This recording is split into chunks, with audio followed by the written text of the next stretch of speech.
Queridos, a paz do Senhor, sejam bem-vindos a mais um resumo de aula. Nesse vídeo iremos fazer o resumo da lição 8, que tem como título A Disciplina na Igreja. Desde já agradeço a sua participação e deixe aqui sua curtida, deixe também o seu comentário e utilize o nosso material na evangelização. Lembrando a você que é professor ou aluno que o nosso quadro fica disponível, seja para ser utilizado na escola dominical devidamente adaptado, você que dá aula como professor, ou para fazer uma revisão da aula, você que não dá aula, mas participa da escola dominical como aluno. Desde já, aqui fica disponível, no final do nosso vídeo, nosso quadro para ser utilizado, se assim você o desejar. O textuário diz: E já vos esquecestes da exortação que argumenta convosco como filhos. Filho meu, não desprezes a correção do Senhor e não desmaies quando por ele fores repreendido. Está na carta aos Hebreus, capítulo 12, versículo 5. Verdade prática. A disciplina cristã é uma doutrina bíblica necessária, pois permite ao crente refletir o caráter de Cristo. A leitura bíblica em classe encontra-se na carta aos Hebreus, capítulo 12, versículos do 5 ao 13. Nós não iremos ler, mas iremos aqui comentar ao longo da lição. A palavra-chave é disciplina. Esta lição tem 3 objetivos específicos. Primeiro, mostrar a necessidade de disciplina na igreja. Segundo, destacar que a disciplina tem como propósito preservar a honra cristã e repelir a prática do pecado. E o terceiro objetivo, apresentar as diferentes formas de disciplina elencadas na Bíblia. A disciplina como prática da igreja cristã, ela se faz necessária, principalmente porque nesses últimos dias tem sido negligenciado. E uma igreja que negligencia a prática da disciplina, ela perde sua identidade. Nós vamos ver, por exemplo, alguns resultados que as igrejas que não exercem a disciplina cristã se tornam fracas, anêmicas e sem testemunho cristão. Nós vamos ver que aqui é necessário para o caráter formativo, ou melhor, a formação do caráter cristão, bem como a correção se faz necessário para ajustar o caráter cristão, a conduta cristã. A disciplina ela tem essas características e nós vamos ver isso ao longo de nossa lição. Vamos para o nosso esquema resumo. O primeiro ponto, a necessidade da disciplina bíblica. O número 1, Deus é santo.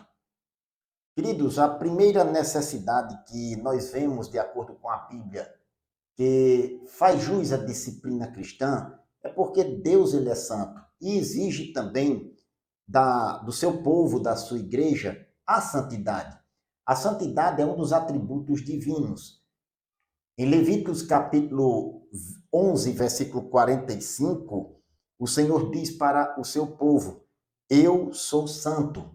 Em Mateus capítulo 6, versículo 9, o Senhor Jesus, no Sermão do Monte, ele ensina aos seus ouvintes, a nós igreja, fazendo uma aplicação. No início do Pai Nosso, ele diz: Vós orareis assim: Pai nosso que está no céu, santificado seja o teu nome. Note, a santidade é um dos atributos de Deus. Desta forma, quando há um comportamento pecaminoso, a santidade de Deus deixa de ser reconhecida. Em Lucas capítulo 5, versículo 8, Simão Pedro disse ao Senhor, em uma ocasião, ele diz, prostrou-se aos pés de Jesus e disse: Senhor, ausenta-te de mim, porque eu sou homem pecador. Note, ele reconheceu a sua fraqueza, o seu pecado, diante do Senhor. Quando nós deixamos de reconhecer a nossa fragilidade, o nosso pecado, a nossa situação como homem, como falhos que somos, e o comportamento pecaminoso deixa de ser corrigido, nós acabamos por negligenciar a santidade de Deus em nossa vida. A prática do pecado mancha, macula uma das coisas que Deus deixou como reflexo da sua personalidade no seu povo, que é a santidade. O número 2, a igreja é santa. Outra necessidade da disciplina, como Deus é santo, requer do seu povo também a santidade. A igreja do Senhor na nova aliança é o povo separado. Este termo separado é usado no Novo Testamento com o sentido de santidade, a santidade do Senhor, ou o povo separado que ele escolheu, separou para a sua adoração, um compromisso com ele. O desejo do Senhor é que o povo da nova aliança, a igreja, seja um povo separado.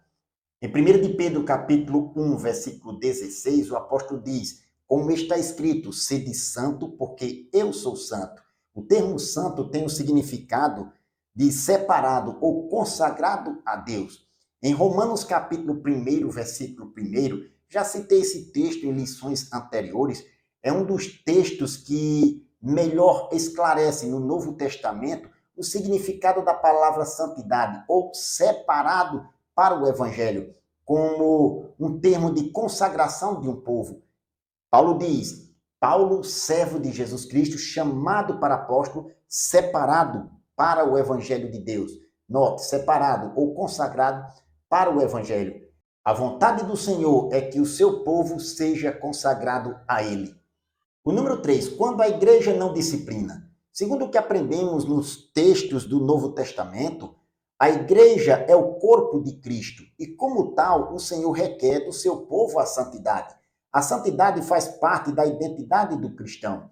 Em Efésios capítulo 1, versículo 1, o apóstolo escreve para a igreja dizendo: Paulo, apóstolo de Jesus Cristo, pela vontade de Deus, aos santos que estão em Éfeso e fiéis em Cristo Jesus. Note a referência que ele faz à igreja, aos santos que estão em Éfeso. Quando a igreja não tem santidade, ou quando ela não tem disciplina, quando não existe disciplina na igreja, não corrige o pecado, ela vira uma igreja mundana. A igreja sem disciplina vira uma igreja mundana, banaliza o pecado. Em Apocalipse capítulo 3, versículo 19, o Senhor Jesus, através do apóstolo São João, manda uma mensagem para o anjo da igreja que estava em Laodiceia, dizendo: eu repreendo e castigo a todos quantos amo. Sê, pois, zeloso e arrepende-te. Note que o Senhor Jesus amava aquela igreja e repreendia ela, chamando a atenção. Eu repreendo e castigo a todos quanto amo. Sê, pois, zeloso e arrepende-te. O arrependimento faz parte quando há a correção. Neste caso, o Senhor Jesus chama a atenção, repreendendo aquela igreja. Portanto, a santidade é um dos atributos divinos e, por isso, é uma das causas que justificam a necessidade da disciplina na igreja. O segundo ponto, o propósito da disciplina bíblica. Entre os propósitos que a Bíblia traz da disciplina estão manter a honra de Cristo, frear o comportamento pecaminoso e não tolerar a prática do pecado. O número 1, manter a honra de Cristo. Queridos, quando o pecado não é tratado, o nome de Cristo é blasfemado, é desonrado no meio dos crentes. Em Romanos capítulo 2, versículo 24, o apóstolo Paulo chama a atenção da igreja dizendo: o nome de Deus é blasfemado entre os gentios por causa de vós. Note, quando a igreja não corrige o pecado, o nome de Deus, a pessoa de Cristo, é desonrada no meio do seu povo, tanto por aquele que pecou, como pela igreja, que não corrigiu o comportamento pecaminoso. A igreja de Corinto recebeu uma destas repreensões do apóstolo Paulo por um de seus membros ter adotado um comportamento pecaminoso e a igreja não corrigiu. Está em 1 Coríntios capítulo 5. A partir do versículo 2, que Paulo chama a atenção daquela igreja e censura aquela igreja. Não é possível alguém adotar um comportamento pecaminoso sem por isso ser ignorado a santidade divina. O julgamento de Deus vem sobre tais comportamentos que alguém porventura adota e a igreja não corrige. Deus, ele toma as providências e requer do seu povo também fazer o mesmo, corrigir. O número 2, frear o comportamento pecaminoso. Outro propósito para a disciplina bíblica é frear o comportamento pecaminoso. O pecado, ele é contagioso e se não colocar um freio no pecado, ele acaba alastrando-se e contaminando muita gente. Em 1 Coríntios capítulo 5, versículo 6, o apóstolo São Paulo diz: não sabeis que um pouco de fermento faz levedar toda a massa? Note que fermento dentro do texto bíblico, nesse contexto de Paulo, é símbolo de pecado. E quando há pecado que não é corrigido, ele acaba levedando, ou seja, contagiando aqueles que estão no grupo, toda a massa. O pecado é contagioso e precisa de ser freado, precisa de uma disciplina para ser freado, naquele que cometeu a falta. O número 3, não tolerar a prática do pecado. Ainda em Corinto, Paulo, escrevendo a carta primeira, ele chama a atenção daquela igreja, no capítulo 5, nos primeiros versículos, por não estar tomando medidas para corrigir a falta de um de seus membros.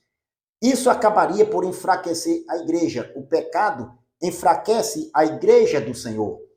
Desta forma, ou neste sentido, a igreja acabaria por fracassar, por não praticar a disciplina bíblica. Em Apocalipse capítulo 2, versículo 20, o Senhor Jesus chama a atenção da igreja dizendo: mas tenho contra ti o tolerares que Jezabel, mulher que se diz profetiza, ensine e engane os meus servos para que se prostituam e comam dos sacrifícios da idolatria. Note que o tolerar aqui da igreja, que Jesus chama a atenção, era o ensino enganoso de uma mulher que estava levando a igreja à prática da prostituição e da idolatria, tipos de pecado que enfraquece a igreja. Desta forma, o propósito da disciplina cristã está no fato de que ela mantém a honra de Cristo na condução do crente, ou melhor, na conduta do crente, e põe freio no comportamento pecaminoso. Bendito seja o nome do Senhor. O terceiro ponto, as formas de disciplina bíblica. Como forma de disciplina, temos 3 pontos aqui a serem alcançados. Como modo de correção, como forma de restauração e modo de exclusão. O número 1, a disciplina como modo de correção. Como modo de correção, a disciplina bíblica serve para o crescimento e formação do cristão. Em Hebreus capítulo 12, versículo 7, o escritor ele diz: porque que filho há a quem o pai não corrija? Da mesma forma que o pai corrige o filho porque ama ele, Deus que nos ama também corrige os seus filhos. Disciplina para que ele volte para o caminho correto, para o caminho da santidade e comunhão com ele e com a congregação. Assim, o alvo da disciplina é a restauração e reconciliação daquele que cometeu alguma falta. O número 2, a disciplina como forma de restauração. O termo restauração ou restaurar, este verbo, que vem do grego, tem um sentido de fazer reparos, como em Mateus capítulo 4, versículo 21, que o Senhor Jesus encontra Tiago e João fazendo reparos, consertando as redes. Esse termo de conserto também serve como aplicação da disciplina, de uma forma de restaurar aquele que cometeu alguma falta. Seja a restauração ao seu sentido anterior ou seu estado anterior de bem-estar com Deus. A restauração, ou melhor, restaurar o ferido desta forma, é o papel da disciplina cristã. Em 2 Coríntios capítulo 2, versículos 5 a 8, nós vemos aqui uma forma de restaurar o ferido, aquele que pecou, restaurar a comunhão com Deus e a comunhão com seu povo. O número 3, a disciplina como modo de exclusão. Esta disciplina é conhecida também como cirúrgica, porque o membro é cortado do corpo de Cristo.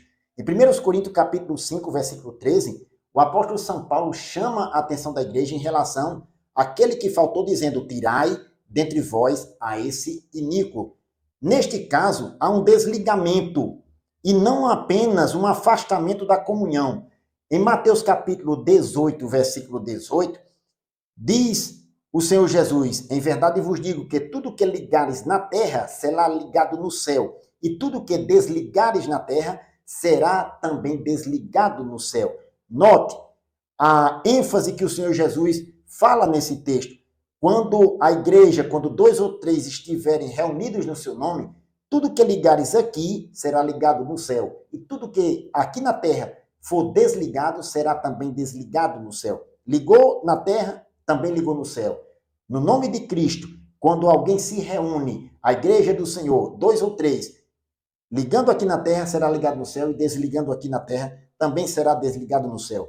Assim o indivíduo também perde a condição de membro pelo desligamento. E segundo o texto de Mateus 18, versículo 17, citada pelo nosso comentarista, ele é considerado um gentio e publicano. Esse desligamento corta o indivíduo da comunhão entre o membro e a igreja. Assim, a disciplina faz parte, ou melhor, faz com que a pessoa atingida pelo pecado seja restaurada ao seu estado anterior de bem-estar com Deus. Bendito seja o nome do Senhor. Queridos, o valor da disciplina cristã, nós vimos aqui sobre diferentes aspectos. Nós vimos que Deus, ele é um Deus santo e corrige aquele que ama. Nós vimos também que a disciplina, ela cumpre os seus propósitos diante de Deus e da igreja do Senhor. O cristão, ele deve formar o seu caráter de acordo com o caráter de Cristo e como ele quer ver o seu povo separado, consagrado em santidade. Que nós possamos aplicar na nossa vida e saber que Deus nos ama e Ele nos corrige se assim nós merecermos. E é para a glória dele todas as coisas. Que Deus o abençoe em nome de Jesus.